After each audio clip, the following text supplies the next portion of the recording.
نہ جانے کتنی کتابیں آپ کو زبانیں تھے، کتنی کتابیں زبانی یاد تھی، بخاری شریف زبانی یاد تھی، ابو داؤد شریف زبانی یاد تھی، صحاح ستہ کی کتابیں زبانی یاد تھی، لیکن وہ کلام اللہ شریف کے حافظ نہیں بن سکے، کلام اللہ شریف کے حافظ نہیں بن سکے۔ اللہ نے دکھایا کہ دیکھو جسے میں چاہوں گا اسے میں حفظ قرآن کی دولت دوں گا۔ یہ قوت حافظہ کا کمال نہیں ہے، کسی کے شہید ہونے کا کمال نہیں ہے، یہ چناؤ تو میری طرف سے ہوتا ہے، میں جسے چاہوں گا یہ دولت دوں گا۔ اور میں نے نہیں چاہا اتنے بڑے امام کو جو ہے ایک چیز ایک مرتبہ دیکھ لیتا ہے 40 سال تک بھولا نہیں کرتا ہے۔ بخاری شریف جیسی کتاب زبانی یاد ہے، اور جو ہے ہدایہ اور نہ جانے کتنی کتابیں جو درس نظامیہ میں چلتی ہیں، لوگ دیکھ کر کے اس کو نہیں پڑھ پاتے ہیں۔ علامہ انور شاہ کشمیری رحمۃ اللہ علیہ کو یہ کتابیں زبانی یاد تھی، زبانی یاد تھی۔ باقاعدہ طور پر علماء کرام نے لکھا ہے جس چیز کو ایک مرتبہ دیکھ لیا 40 سال اس کو نہیں بھولا کرتے تھے، لیکن اللہ نے نہیں چاہا تو اللہ رب العزت نے ان کو قرآن کریم کا حافظ نہیں بنایا۔ اللہ نے دکھایا دیکھو میں چاہوں گا اسی کو حفظ قرآن کی دولت ملے گی، اور اگر میں نہیں چاہوں گا تو محترم بزرگوں عزیز دینی بھائیوں اتنی کتابیں زبانی یاد ہیں، اتنا مضبوط حافظہ ہے، اتنے قوی ذہن والے ہیں، لیکن اللہ رب العزت نے نہیں چاہا تو وہ قرآن کریم کے حافظ نہیں بن سکے۔ اور اللہ چاہتا ہے تو 8 سال کے بچے کو 7 سال کے بچے کو یہ دولت نصیب فرما دیتا ہے۔ اسی لیے اللہ رب العزت نے کلام مقدس کے اندر ارشاد فرمایا ثم اورثنا الکتاب الذین اصطفینا من عبادنا، پھر ہم نے اپنی کتاب کا ان لوگوں کو وارث بنا دیا جو ہمارے چنے ہوئے بندے تھے، جو ہمارے بڑے لاڈلے تھے، جو ہمارے بڑے پیارے تھے۔ تو محترم بزرگوں عزیز دینی بھائیوں یہ چناؤ اللہ کی طرف سے ہوتا ہے۔ اللہ رب العزت جسے چاہتا ہے اسے اپنے قرآن کی حفظ کے لیے چنتا ہے، اپنے قرآن کی یاد کرنے کے لیے اسے چن لیتا ہے۔ یہ قرآن وہ قرآن ہے جو اللہ کے فیصلے کو بدل دیا کرتا ہے۔ میں پہلے بھی آپ کو بتا چکا ہوں اور آج بھی آپ کو بتا دینا چاہتا ہوں، حضرت عیسیٰ علیہ السلام مفتی اعظم پاکستان حضرت مولانا مفتی شفیع صاحب رحمۃ اللہ علیہ، جنہوں نے 8 جلدوں کے اندر قرآن کریم کی تفسیر لکھی ہے معارف القرآن کے نام سے، اس میں باقاعدہ طور پر ایک واقعے کو نقل کیا ہے۔ حضرت عیسیٰ علیہ السلام کا ایک قبر سے گزر ہو رہا ہے تو حضرت عیسیٰ علیہ السلام نے دیکھا کہ اس قبر کے اندر مردے کو عذاب ہو رہا ہے۔ حضرت عیسیٰ علیہ السلام وہاں سے نکل گئے، 1 مہینے کے بعد واپس آئے تو دیکھا جس قبر کے اندر مردے کو عذاب ہو رہا تھا اس کی قبر جنت کا باغ بن چکی ہے۔ حضرت عیسیٰ علیہ السلام اللہ کے جلیل القدر نبی ہے، اللہ سے فرمایا مولا کریم اے بار الہ، مولا کریم 1 مہینہ پہلے جب میں اس قبر والے کے پاس سے گزرا تھا تو اس کو عذاب ہو رہا تھا، اور 1 مہینے کے بعد جب میں واپس آیا ہوں تو اس کی قبر جنت کا باغ بن چکی ہے۔ مولا ماجرا کیا ہے، بات کیا ہے، قصہ کیا ہے؟ اللہ رب العزت نے فرمایا اے عیسیٰ جب اس کا انتقال ہوا تھا اس کا ایک چھوٹا سا بچہ تھا، وہ پڑھنا نہیں جانتا تھا، وہ لکھنا نہیں جانتا تھا۔ جب اس کا بچہ تھوڑا سا بڑا ہوا اس کی ماں لے کر کے اس کو جو ہے باقاعدہ طور پر قاری صاحب کے پاس لے کر کے گئی، حافظ صاحب کے پاس لے کر کے گئی، اور جیسے ہی حافظ صاحب نے اس کے بچے کو بسم اللہ الرحمن الرحیم کہلوایا تو اے عیسیٰ میری غیرت کو جوش آ گیا، جس کا بچہ زمین کے اوپر میرا نام لے رہا ہو، جس کا بچہ زمین کے اوپر مجھے رحمان کہہ رہا ہو، جس کا بچہ زمین کے اوپر مجھے رحیم کہہ رہا ہو، اے عیسیٰ میں اس کے باپ کو زمین کے نیچے عذاب دوں، یہ کیسے ہو سکتا ہے؟ اس لیے میری غیرت کو جوش آ گیا ہے، اس لیے میں نے اس کی قبر کے عذاب کو میں نے بدل دیا ہے، میں نے اس کی قبر کو جنت کا باغ بنا دیا ہے۔ تو محترم بزرگوں عزیز دینی بھائیوں جس کا بچہ صرف بسم اللہ الرحمن الرحیم کہتا ہے، زمین کے اوپر بیٹھ کر کے بسم اللہ الرحمن الرحیم کی صدا لگاتا ہے تو اللہ اس کے باپ کو قبر کے اندر عذاب نہیں دیتا ہے، اللہ اپنے فیصلے کو بدل دیا کرتا ہے۔ تو آپ کا کیا خیال ہے جس کا بچہ بسم اللہ الرحمن الرحیم اور الحمدللہ رب العالمین سے لے کر کے من الجنت والناس تک جس کا بچہ پورا قرآن پڑھ رہا ہو، پورا قرآن تراویح میں سنا رہا ہو، اللہ کی رضا کے لیے پڑھ رہا ہو، اس کے والد کا اللہ کے ہاں کیا مقام ہوگا۔ محترم بزرگوں، عزیز دینی بھائیوں، اس کا ہم وہم و گمان میں ہم سوچ بھی نہیں سکتے ہیں، ہم اندازہ بھی نہیں لگا سکتے ہیں۔ محترم بزرگوں، عزیز دینی بھائیوں، صرف بسم اللہ الرحمن الرحیم کہہ لینے کی وجہ سے اللہ رب العزت نے ایک شخص کے والد کو، اس کے عذاب کو، اس کے قبر کے عذاب کو اللہ رب العزت نے اپنے فیصلے کو بدل لیا اور اس کی قبر کو جنت کا باغ بنا دیا۔ تو محترم بزرگوں، عزیز دینی بھائیوں، یہ قرآن کریم ہے، ہمیں آپ کو اس سے جڑنا ہے۔ جو شخص قرآن کریم سے جڑے گا، اللہ رب العزت اس گئے گزرے دور میں جہاں اس شخص کی بھی حفاظت فرمائیں گے، قرآن کریم کی حفاظت فرمائیں گے، وہیں ان لوگوں کی بھی حفاظت فرمائیں گے جو لوگ قرآن کریم سے جڑے رہیں گے۔ ایک جزدان ہوتا ہے، ایک کپڑا ہوتا ہے، جب تک وہ جو ہے قرآن کریم کا جزدان نہیں بنتا ہے، جب تک وہ قرآن کریم کا بستہ نہیں بنتا ہے، اس کی کوئی حیثیت نہیں ہوتی ہے، اس کپڑے کی کوئی حیثیت نہیں ہوتی ہے۔ اس کو جو ہے دھو کر کے اس کا پانی گندی نالیوں میں بہایا جاتا ہے، لیکن جب وہی کپڑا جب قرآن کریم کا جزدان بن جاتا ہے، جب قرآن کریم کے ساتھ اس کا تعلق ہو جاتا ہے، جب وہ قرآن کریم کے ساتھ اس کا معاملہ مضبوط ہو جاتا ہے، وہ قرآن کریم کا جزدان بن جاتا ہے، تو علماء کو مسئلے بدلنا پڑتے ہیں، شریعت کو مسئلہ بدلنا پڑتا ہے۔ باقاعدہ طور پر جہاں اس کو دھو کر کے اس کا پانی گندی نالیوں میں ڈالا جا رہا تھا، لیکن جب اس کا رشتہ قرآن کریم سے جڑ گیا، وہ جزدان بن گیا قرآن کریم کا، تو علماء کو مسئلہ بدلنا پڑا، شریعت کو مسئلہ بدلنا پڑا۔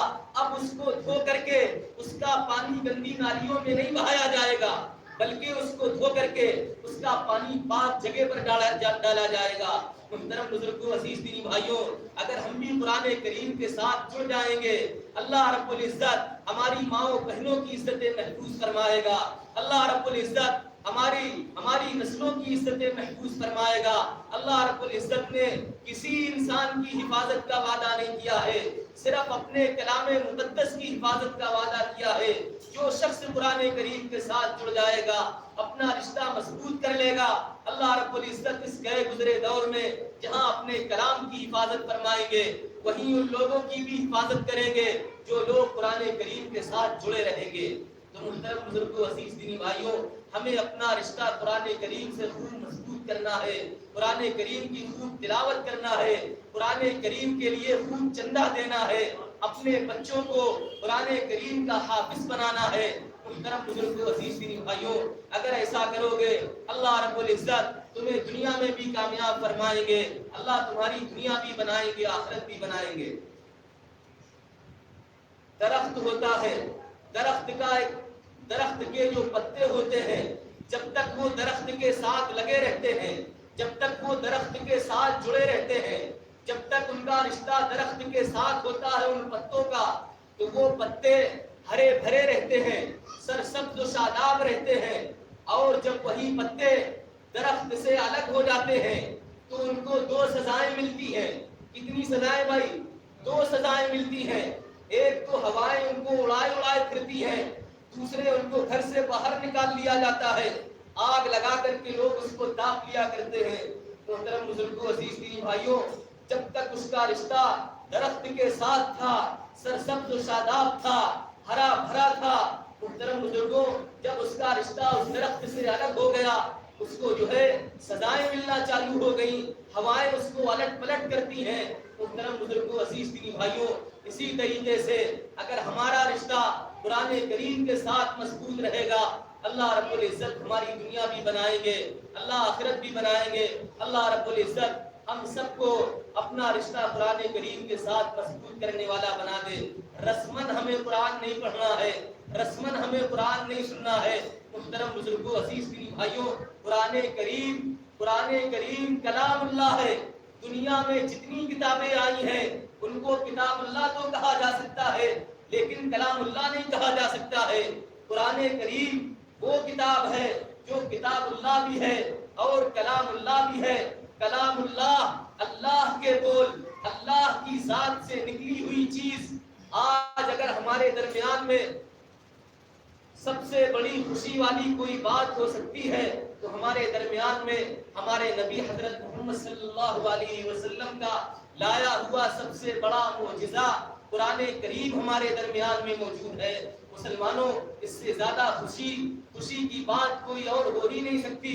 بس ضرورت ہے اس بات کی ہم لوگ اپنے رشتے کو کلام اللہ کے ساتھ مضبوط کر لیں، رسمن کلام اللہ کو نہ پڑھیں نہ سنیں۔ محترم بزرگوں، عزیز دینی بھائیوں، کلام اللہ شریف پڑھنے کا جو حق ہے تجوید کی رعایت کے ساتھ، یہ کلام اللہ کیسے پڑھنا ہے اللہ نے اس کی بھی ترتیب بتائی ہے۔ یہ قرآن کریم ہے، انہ لقرآن کریم فی کتاب مکنون لا یمسہ الا المطہرون تنزیل من رب العالمین۔ یہ قرآن کریم اتنی عظمت والا ہے، اتنی عظمت والا ہے، اللہ تعالیٰ نے کسی چیز کے چھونے اور پکڑنے کا طریقہ نہیں بتلایا ہے، لیکن یہ قرآن کریم وہ قرآن ہے، وہ کتاب ہے، اللہ اس کے چھونے کا طریقہ بتلا رہے ہیں۔ دیکھو اس کو ایسے نہ چھونا، یہ کسی ایرے غیرے اور نتو خیرے کا کلام نہیں ہے، یہ اللہ رب العزت کا کلام ہے۔ انہ لقرآن کریم، یہ قرآن کریم ہے، فی کتاب مکنون، لوح محفوظ میں لکھا ہوا ہے، لا یمسہ الا المطہرون، اس کو بغیر وضو کے کوئی چھو نہیں سکتا ہے۔ مولا کیوں نہیں چھو سکتے ہیں؟ اللہ خود فرما رہے ہیں تنزیل من رب العالمین، یہ کسی ایرے غیرے نتو خیرے کا کلام نہیں ہے، یہ اللہ کی طرف سے نازل کردہ کلام ہے۔ اللہ رب العزت اس کے سننے کا طریقہ بتلا رہے ہیں۔ وَإِذَا قُرِئَ الْقُرْآنُ فَاسْتَمِعُوا لَهُ وَأَنصِتُوا لَعَلَّكُمْ تُرْحَمُونَ، جب قرآن کریم پڑھا جائے تو اس کو غور سے سنیے۔ فَاسْتَمِعُوا، ایسا نہ ہو امام صاحب نے ادھر نیت باندھی، اللہ اکبر کہا، اور ادھر کچھ لوگ جا کر کے بیڑی پی آئے، جا کر کے ادھر کچھ لوگ استنجا کرائے، پھر جناب اعلیٰ پھر آئے، پھر جو ہے نیت باندھ لی۔ ایسے قرآن کریم نہ سننا، اللہ بتلا رہے ہیں وَإِذَا قُرِئَ الْقُرْآنُ فَاسْتَمِعُوا لَهُ وَأَنصِتُوا لَعَلَّكُمْ تُرْحَمُونَ۔ دیکھو یہ قرآن ہے، یہ اللہ کی کتاب ہے، یہ اللہ کے بول ہیں، جب اس کو پڑھا جائے علماء اکرام بیٹھے ہیں، فَاسْتَمِعُوا کا معنی ہے غور سے سنیے، وَأَنصِتُوا اور خاموش رہیے، لَعَلَّكُمْ تُرْحَمُونَ تاکہ تم پر رحم کیا جائے۔ محترم بزرگوں، اس کو پڑھنا کیسے ہے؟ وَرَتِّلِ الْقُرْآنَ تَرْتِیلًا، وَرَتِّلِ الْقُرْآنَ تَرْتِیلًا، قرآن کو تجوید کی رعایت کے ساتھ پڑھنا ہے، تجوید کی رعایت کے ساتھ پڑھنا ہے۔ یہ قرآن کریم کو پڑھنے کا اللہ طریقہ بتلا رہے ہیں۔ اللہ رب العزت ہم سب کو قرآن کریم کا جو حق ہے اس حق کو ادا کرنے والا بنا دے۔ انسان سمجھ سکے گا کیا عظمت قرآن کی، انسان سمجھ سکے گا کیا عظمت قرآن کی، باعث تسکین دل و جاں ہے تلاوت قرآن کی، اور مٹ گئے خود ہی قرآن کو مٹانے والے، مٹ گئے خود ہی قرآن کو مٹانے والے۔ اللہ کر رہا ہے حفاظت قرآن کی۔ اگر ہم بھی قرآن کریم کو صحیح طریقے سے پڑھیں گے، جو اس کے پڑھنے کا حق ہے، اللہ جہاں اپنے کلام مقدس کی حفاظت فرما رہا ہے وہیں ہم سب کی بھی حفاظت کرے گا۔ بس ضرورت ہے اس بات کی ہم کلام اللہ کو اپنے سینے سے لگا لیں۔ پیارے آقا جناب محمد رسول اللہ صلی اللہ علیہ وسلم نے غار حرا سے جو کچھ لا کر کے امت کو دیا ہے وہ کچھ اور نہیں تھا۔ پیارے آقا غار حرا سے کچھ اور نہیں لائے تھے، وہ یہی قرآن کریم لے کر کے آئے تھے۔ اتر کر حرا سے سوئے قوم آیا، اتر کر حرا سے سوئے قوم آیا، اور ایک نسخہ کیمیا ساتھ لایا۔ وہ بجلی کا کڑکا تھا یا صوت ہادی، وہ بجلی کا کڑکا تھا یا صوت ہادی، عرب کی زمین جس نے ساری ہلا دی۔ وہ نسخہ کیمیا کچھ اور نہیں تھا، وہ نسخہ کیمیا جو امت کو لا کے پیارے آقا نے دیا تھا وہ کچھ اور نہیں تھا، وہ یہی قرآن کریم تھا۔ اسی قرآن کریم کو سینے سے لگا کر صحابہ نکلے تھے، جدھر نکلتے تھے کامیابیاں ان کے قدم چومتی تھی۔ اس قرآن کریم کو سینے سے لگا کر کے صحابہ قیصر و کسریٰ سے ٹکرا گئے تھے۔ قیصر و کسریٰ سپر پاور طاقت تھی، کوئی ان سے ٹکرا نہیں سکتا تھا، کوئی ان سے لڑائی لے نہیں سکتا تھا، ان سے لڑنا گویا کہ اپنے آپ کو ہلاکت میں ڈالنا تھا۔ محترم بزرگوں، عزیز دینی بھائیوں، لیکن جب قرآن کو سینے سے لگایا ہے، قرآن کی صحیح معنوں میں قرآن جیسے پڑھا جاتا تھا ویسے انہوں نے پڑھا ہے، اس پر عمل کیا ہے، تو پھر شاعر کو کہنا پڑا بات کیا تھی کہ نہ قیصر و کسریٰ سے دبے، بات کیا تھی کہ نہ قیصر و کسریٰ سے دبے، چند وہ لوگ کہ اونٹوں کے چرانے والے. بات کیا تھی کہ نہ قیصر و کسریٰ سے ڈبے چند وہ لوگ کہ اونٹوں کے چرانے والے جن کو کافور پہ ہوتا تھا نمک کا دھوکا بن گئے دنیا کی تقدیر بدلنے والے. وہ لوگ جن کو بکریاں چرانی نہیں آتی تھی, جن کو کافور پہ نمک کا دھوکا ہوا کرتا تھا, انہوں نے دنیا کی تقدیر کو بدل دیا. کیوں بدل دیا محترم بزرگوں عزیز دینی بھائیوں؟ اس لیے کہ انہوں نے قرآن پر عمل کیا تھا. آج ہم چاہتے ہیں ہمارا گھر اچھا ہو, ہمارے گھر کا ڈیکوریشن اچھا ہو, ہمارے گھر کا فریج اچھا ہو, ہمارے گھر کا کولر اچھا ہو, لیکن کوئی ایک بندہ مجھے ایسا نہیں دکھائی دیتا جو یہ چاہتا ہو کہ میرا قرآن بھی اچھا ہو جائے. ہم کبھی قاری صاحب کے پاس اس لیے پہنچے ہو, قاری صاحب اب ہمارا قرآن اچھا ہونا چاہیے. قرآن پڑھنے کا طریقہ کیا ہے؟ قرآن جو ہے جو تجوید کے ساتھ پڑھنا ہے, یہ تجوید کا مطلب کیا ہے؟ مد غنہ کیا ہوتا ہے؟ الفاظ کی رعایت کیا ہے؟ کوئی ایک بندہ مجھے ایسا نہیں دکھائی دیتا. اللہ رب العزت ہم سب کو قرآن کریم کی قدردانی کی توفیق نصیب فرما دے. قرآن کریم کیسے پڑھنا ہے, قرآن کریم جو ہے کیسے سننا ہے, اللہ رب العزت ہم سب کو قرآن کریم کے ایک لفظ پر عمل کرنے کی توفیق نصیب فرما دے. آپ